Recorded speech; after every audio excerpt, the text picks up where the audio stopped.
Almudena. Yo es que lo oigo hablar y lo oigo hablar de meritocracia, de excelencia, de despolitización de la Complutense, y me parece casi heroico lo que está haciendo, acordándome de la fundación de la Complutense, que hacía viviendas de protección oficial, de los cadáveres hacinados en medicina, de la deuda que dejó el señor Berzosa, del que no se ha hablado, pero sobre el que recae buena parte de la responsabilidad de lo que heredó el señor Carrillo. Sí. Pero el señor Carrillo, por ejemplo, nombró a Moral Santín, ¿les suena? El de las Black Cards, el de las tarjetas de Caja Madrid, director provisional de un instituto internacional de la Complutense. Estalló el escándalo. O sea, yo creo que la politización de la Complutense sí la hemos visto todos. Sí, todos sabemos que políticas, la facultad de políticas, lamentablemente no es una facultad, es una cosa que oscila entre un zulo y una especie, no sé, de Woodstock o algo por el estilo. Entonces yo le quería hacer tres preguntas. En primer lugar, y vuelvo a políticas, ¿qué va a pasar con el expediente abierto al señor Monedero, profesor de la Facultad de Ciencias Políticas, que el señor Carrillo, por motivos ideológicos, está dejando dormir el sueño de los justos? En segundo lugar, si usted es elegido rector, ¿respetará los derechos de los trabajadores de la Complutense que no quieren sumarse a las huelgas que decreta, por ejemplo, el sindicato de estudiantes y que colocan barricadas a las entradas de las facultades, por ejemplo, en Ciencias Políticas? Y en tercer lugar, se estaba hablando de los recortes. Es verdad que las tasas de la Complutense han subido, deben estar en los 1.800 euros, 1.500 de media por alumno, me corrige si no es así. Casi 2.000. Más o menos, casi 2.000. Pero es que el coste por alumno es de 7.687 euros al año. Es que hay másters mucho más baratos.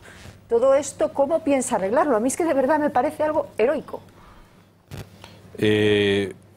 El coste por alumno, 7.600, ¿qué es lo que cuesta formar a un alumno? Bueno, pues me alegro que me dé ese dato, porque nadie sabe lo que cuesta formar a un alumno. Que yo sepa. De media. Bueno, es una forma, se habrá calculado de una forma a bulto, porque sinceramente no tenemos contabilidad analítica, no tenemos contabilidad de costes en las universidades. Y entonces, como no tenemos contabilidad de costes, pues no sabemos lo que nos cuesta las cosas. Una hora de profesor en los proyectos europeos, que dicen, yo dedico a este proyecto 3 horas, pues todos los europeos dicen 3 horas de profesor a tanto y te pagan las horas que dedicas al proyecto y te lo dan del proyecto. Pues resulta que en la Universidad Complutense, bueno, Universidad Complutense y otras muchas de España, no tenemos contabilidad analítica, no sabemos lo que es una hora de profesor y tampoco sabemos lo que cuesta un estudiante. Esta cifra que acaba de dar, pues es interesante, porque como la norma dice que el estudiante debe pagar el 20% de lo que cuesta su matrícula, pues entonces no son 2.000 euros, porque el 20% de 7.600 es bastante menor de 2.000 euros. Luego están pagando más de lo que... Cuando tengamos contabilidad analítica podremos cumplir la ley. Esto es un Real Decreto Ley 14/2012 que se publica en abril de 2012 y que fija precisamente esto. Me ha preguntado por políticas. Bueno, yo quisiera... en fin, partir una lanza por muchos profesores de políticas que sí son buenos, muchos alumnos de políticas que están en contra de todo esto que está pasando y que desde luego van a clase, aprueban y son buenos, luego politólogos o bueno, lo que sean, luego en su profesión.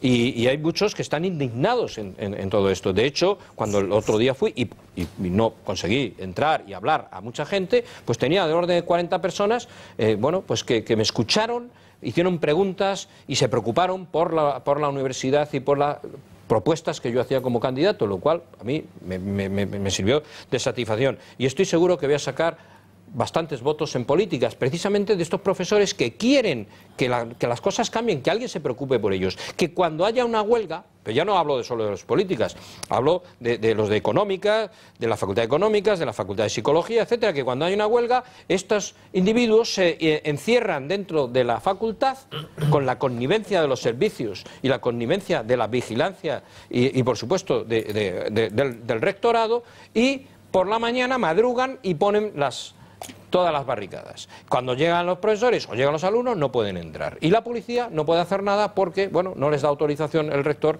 a intervenir. Desde luego, si yo soy rector, esto no va a pasar. Primero, haremos lo posible para que estos no duerman dentro de la facultad, porque no tienen por qué hacerlo. Y segundo, vamos a garantizar ¿con quién? Pues obviamente con nuestra seguridad, que el otro día estuvo muy bien, tenemos una seguridad de la universidad que funciona hasta donde lleguemos. Y allí donde se pase y se traspase el orden público, señores, ¿qué tenemos? Las fuerzas del orden público, que son quien tienen que garantizarlo. Eso no lo hace un rector, lo hacen las fuerzas del público, que para eso están. Y tendrán que actuar y garantizar el derecho de aquellos que quieran entrar en el campus. Me ha hablado de Monedero. Bueno, pues la verdad es que el tema de Monedero, como es un expediente secreto y confidencial y bla, bla, bla, pues al final, claro, todos hablamos por aproximación. Parece que si ha hecho lo que se dice que ha hecho, hombre, es una falta grave. Veremos, claro, evidentemente esto no puede eternizarse. Un expediente de información, informativo sobre la situación, de si tenía o no tenía el permiso, de si ha declarado o no ha declarado esos ingresos, etcétera, de si la universidad se ha beneficiado. Montones de profesores tienen contratos con empresas que son de más de dinero que pero que están bajo un artículo, se llama artículo 83, que permite la Ley Orgánica de Universidades, y perfectamente hay una parte de eso que se beneficia a la universidad porque estás usando recursos humanos y recursos materiales de la universidad. Si se hace con transparencia no pasa nada. Ahora, lo de Monedero, pues sinceramente se está dilatando excesivamente, Pues y eso es malo.